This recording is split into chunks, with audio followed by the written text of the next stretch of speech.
نہ لی جاتی ہو، تثیر الارض نہ زمین میں ہل چلاتی ہو، ولا تسقی الحرث نہ کھیتی کو پانی دیتی ہو، مسلمۃ صحیح سالم ہو، لا شیۃ فیہا اس میں کوئی داغ دبا نہ ہو۔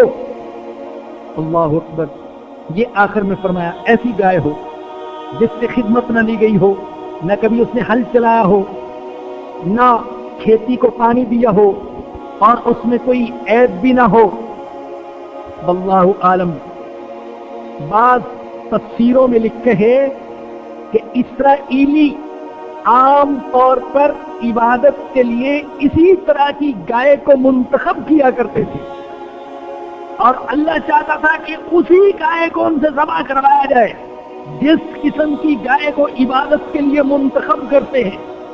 سوال کرتے کرتے وہیں پر آ گئے، خود سوال کیے اور اپنے آپ کو مشکل میں پھنسا لیا، اور جان لیجیے اسی لیے ہمارے آقا حضرت محمد الرسول اللہ صلی اللہ علیہ وسلم نے منع فرمایا تشدد فی الدین سے، دین میں خود اپنے لیے مشکلات پیدا کرنا اور بال کی کھال اتارنا اور زیادہ اونچا اڑنا اور زیادہ سوال کرنا، اس سے نبی اکرم صلی اللہ علیہ وسلم نے منع فرمایا۔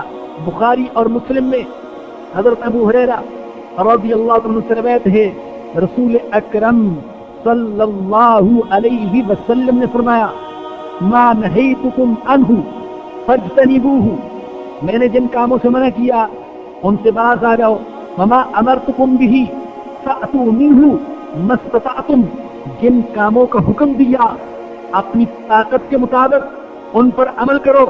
فإنما أهلك الذين من قبلكم، فإنما أهلك الذين، اللہ نے ہلاک کر دیا ان لوگوں کو جو تم سے پہلے تھے، ان کو ہلاک کر دیا۔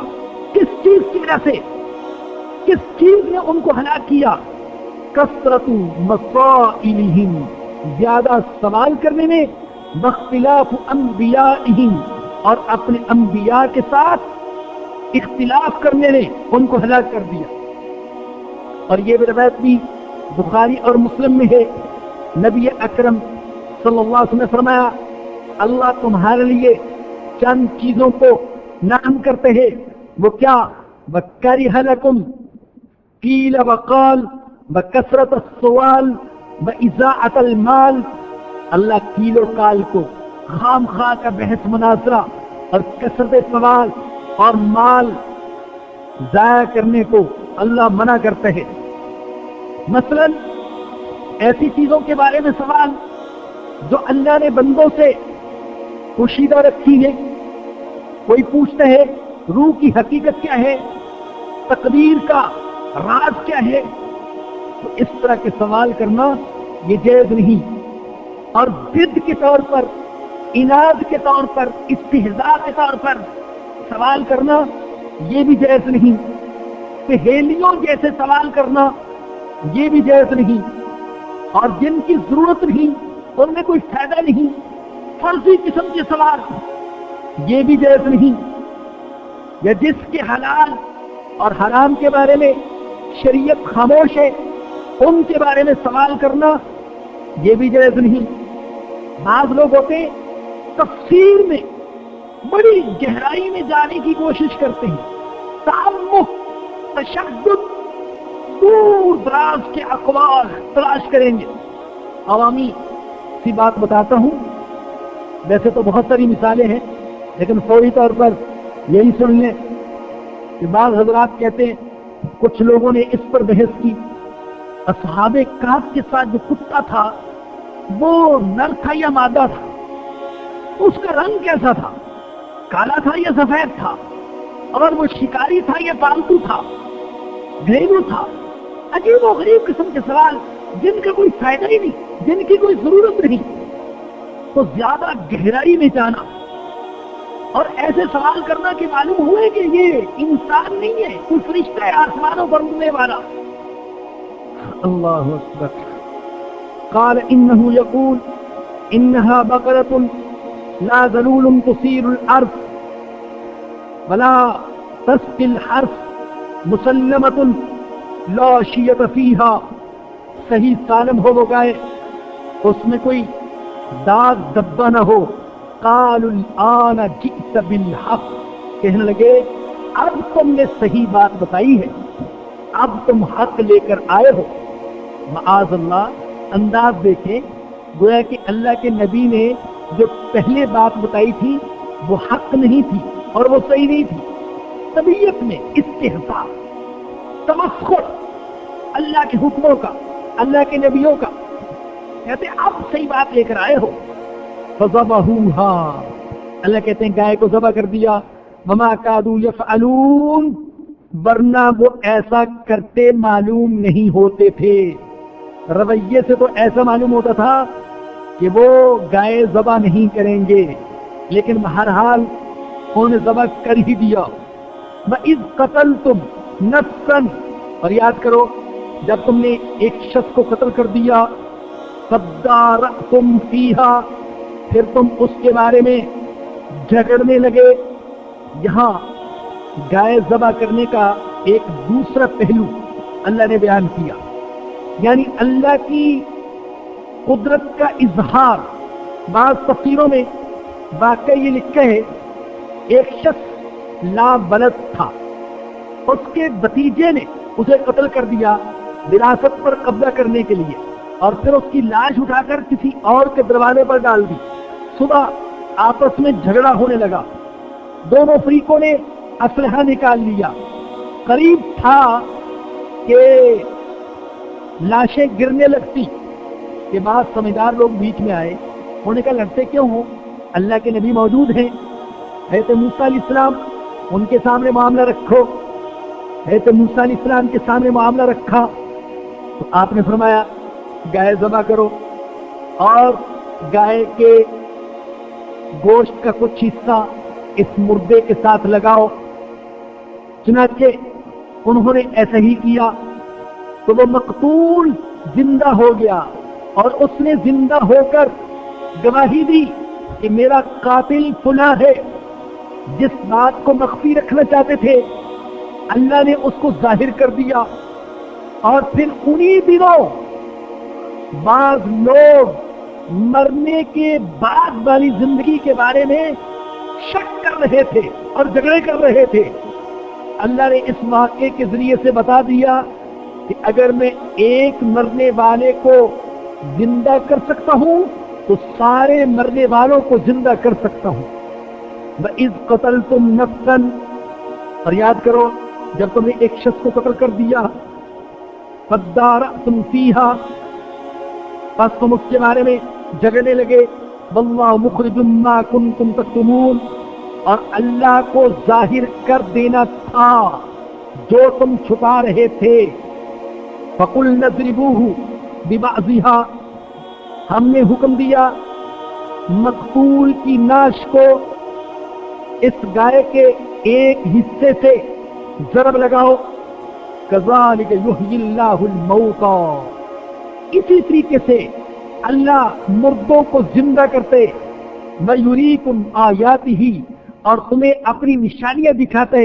لَعَلَّكُمْ تَعْقِلُونَ، تاکہ تم سمجھدار بن جاؤ، تاکہ تمہیں عقل آ جائے. اللہ مجھے اور آپ سب کو دینی عقل، ایمانی عقل، آخرت والی عقل، اللہ کو راضی کرنے والی عقل عطا فرمائے. آخر دعوانا الحمدللہ رب العالمین. یہ ہمارے بھائی ہیں افضل صاحب، آج کر لانے لے جانے کی بھی ذمہ داری ان کی ہے. فرماتے ہیں کہ میری اہلیہ کے دماغ کا آپریشن ہونے والا ہے. تمام سامعین سے دعا کی درخواست ہے. میں ذاتی طور پر بھی سب سے درخواست کرتا ہوں کہ ضرور ان کی اہلیہ کے لیے دعا فرمائے، استخارہ کے بارے میں وضاحت فرمائے، اور یہ بھی کہ استخارہ دوسرے سے کروانا جائز ہے یا نہیں. استخارہ نبی اکرم صلی اللہ علیہ وسلم کی سنت ہے، اور استخارے کا طریقہ کتابوں میں مذکور ہے. میری رائے یا میرا مشورہ تو یہی ہے کہ استخارہ آپ خود کیا کریں. اگر کوئی بہت اللہ کا نیک بندہ ہو اس سے تو کہہ دیں میرے لیے استخارہ کریں، لیکن یہ جو کاروباری بیٹھے ہیں مفت خورے تعویذ فروش، ان سے استخارہ مت کروایا کریں. یہ دل سے استخارے نہیں کرتے ہیں اور یہ دل سے دعا نہیں کرتے ہیں. ان کی نظر آپ کی پریشانی پر نہیں ہوتی، ان کی نظر آپ کی جیب پر ہوتی ہے. یہ جو اشتہار لگے ہوئے ہیں کہ ہم سے استخارہ کروائیں تو یہ غلط ہے. پچھلے ہفتے ایک خاتون نے سوال کیا تھا کہ ان کے شوہر نے ان کو یوں کہہ دیا کہ تم میری بہن جیسی ہو. تو اس کو زہار کہتے ہیں. زہار میں یہ ہوتا ہے کہ جب تک کفارہ نہ دے اس وقت تک بیوی کے قریب جانا جائز نہیں ہے. اور زہار کا کفارہ یا تو غلام آزاد کیا جائے جو آج کل ہے نہیں، یا 2 مہینے کے روزے رکھے جائے. ہم تو 1 مہینے کے روزے بڑی مشکل سے رکھتے ہیں، 2 مہینے کے کون رکھے گا. اور یا پھر 60 مسکینوں کو کھانا کھلائے. یہ آسان ہے، اس پر عمل کیا جا سکتا ہے. الحمدللہ رب العالمین والصلاة والسلام على سید الانبیاء والمرسلین. ربنا ظلمنا انفسنا وان لم تغفر لنا وترحمنا لنكونن من الخاسرین. یا رحمان رحم فرما، یا غفار بخش دے، یا کریم کرم فرما، یا ستار ہمارے گناہوں پر پردہ ڈال دے، یا تواب ہماری توبہ قبول فرما لے، یا رزاق ہمیں رزق عطا فرما، یا مغنی تو ہمیں غنا عطا فرما، یا معز تو ہمیں عزت عطا فرما، یا رقیب یا حفیظ تو ہماری حفاظت فرما، دشمنوں سے، حاسدوں سے، دہشت گردوں سے، شیطان سے، نفس سے، چوروں ڈاکوؤں سے اللہ ہم سب کی حفاظت فرما، ہمارے اہل و عیال کی حفاظت فرما. اللہ کرم فرما. اللہ ہم بہت عاجز ہیں، اللہ بہت کمزور ہیں، اللہ تو کمزوروں والا معاملہ فرما. اللہ ہم فقیر ہیں، اللہ تو فقیروں والا معاملہ فرما. اللہ ہم پر رحم فرما. اللہ ہم قابل رحم ہیں، اللہ ہم پر رحم فرما. اللہ ہمارے حالات کو بدل دے، جذبات کو بدل دے، دلوں کو بدل دے، دل بدل دے. اللہ ہمارے گھرانے بدل دے، ہمارے اہل و عیال کو بدل دے. اللہ یہاں آنے والے مردوں کو، خواتین کو بدل دے. اللہ پکے مومن بنا دے، مسلمان بنا دے، تجھ سے ڈرنے والے بنا دے. تیری کتاب پر، تیری ذات پر، تیری صفات پر، تیرے وعدوں پر، تیری وعیدوں پر، تیری جنت پر، تیری دوزخ پر اللہ یقین کرنے والے بنا دے. اللہ یقین عطا فرما دے. اللہ ہمارے دل، ہمارے سینے یقین سے خالی ہو گئے، اللہ ہمیں یقین عطا فرما دے. اللہ یہودیوں والی ہیلا سازیوں سے اور شرارتوں سے اور خباثتوں سے اللہ بچنے کی توفیق عطا فرما دے. اللہ صحابہ کے نقش قدم پر چلانا، یہود و نصارہ کے نقش قدم پر چلنے سے بچا لینا، اپنے فضل و کرم سے بچا لینا. اللہ جتنے ساتھیوں نے اپنی پریشانیوں، بیماریوں کے بارے میں لکھا، اللہ تو سب پر کرم فرما. سارے بیماروں کو شفا عطا فرما. اللہ سارے پریشان حالوں کی پریشانیوں کو دور فرما. سارے بے روزگاروں کو روزگار عطا فرما. اللہ ہمارے رزق میں برکت عطا فرما. اللہ جو والدین اپنی نوجوان اولاد خصوصاً بیٹیوں کے رشتوں کے سلسلے میں پریشان ہیں، اللہ تو مناسب رشتے آسان فرما. اللہ آسان فرما، اپنے فضل و کرم سے آسان فرما. اور تیرے نبی کی سنت کے مطابق سادگی کے ساتھ رشتے کرنے کی توفیق عطا فرما. اللہ زندگی کے ہر شعبے میں تیرے پیارے نبی کی پیاری سنتوں کو زندہ کرنے کی توفیق عطا فرما دے. اللہ ہماری دعاؤں کو قبول فرما لے، ٹوٹی پھوٹی دعاؤں کو قبول فرما لے. اور اللہ مرتے دم تک ان ہاتھوں کو تیرے سامنے اٹھانے کی توفیق عطا فرما دے. اللہ تو اپنے گھر کا بھکاری بنائے رکھنا، اللہ بھکاری بنائے رکھنا. اللہ غیروں کے در کا بھکاری نہ بنانا، اللہ تو اپنے در کا بھکاری بنا لینا اور بنائے رکھنا. اللہ اسی حالت میں موت عطا فرما دینا. اللہ ہمارے مرحومین کی مغفرت فرما، ان کے گناہوں کو معاف فرما، نیکیوں کو قبول فرما. یا رب، یا رحمان، یا اللہ، یہ جو درس کا آغاز ہوا محض اپنے فضل و کرم سے، یا اللہ پورا قرآن اس درس میں ختم کرنے کی اور سننے سنانے کی توفیق عطا فرما دے۔ ربنا آتنا فی الدنیا حسنۃ وفی الآخرۃ حسنۃ وقنا عذاب النار۔ ربنا تقبل منا انك انت السميع العليم وتب علينا انك انت التواب الرحيم۔ صلى الله تعالى على رسوله وخير خلقه سيدنا ومولانا محمد وآله وصحبه وأهل بيته أجمعين، آمين برحمتك يا أرحم الراحمين۔